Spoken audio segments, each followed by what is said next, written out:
Israel पर हमलावर होने वाली हमास कब वजूद में आई और इसके मकासद क्या थे? इसराइल पर हमला करने वाली फलस्तीन मुज़ाहमती तहरीक हमास 1987 में मगरबी किनारे और गजा की पट्टी पर इसराइली कब्जे के खिलाफ शुरू होने वाली फलस्तीनी मुज़ाहमत के आगाज के बाद कायम हुई थी। शेख अहमद यासीन ने 1987 में अब्दुल अजीज अल रंतीसी के साथ मिलकर हमास तश्कील दी। हमास के दो बुनियादी गुरोह हैं। पहला गुरोह फलाही और माशरती उमूर की तामीर का हामी है, जबकि दूसरा इसराइल के खिलाफ मुज़ाहमत करने वाला है। हमास के मंशूर के मुताबिक ये गुरूह इसराइल की तबाही के लिए पुरज़्म है।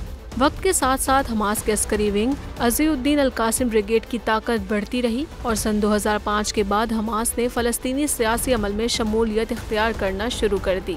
मीडिया रिपोर्ट के मुताबिक हमास फ़लस्तीन की सबसे बड़ी इस्लामी कौमियत बुनियाद परस्त जमात है। 2006 में हमास ने फ़लस्तीन के कानून साज इंतखाबात में कामयाब होकर 2007 में उस वक्त के सदर महमूद अब्बास की फतह तहरीक पर सबकत देते हुए गजा पर अपना सियासी असर व रसूख मजबूत किया। हमास के खिलाफ मुतादिद इसराइली ऑपरेशन के बावजूद ये तंजीम कायम रही और इसने इसराइल की तरफ से ताकत इस्तेमाल करने का जवाब खुदकुश हमले करने की सूरत में दिया।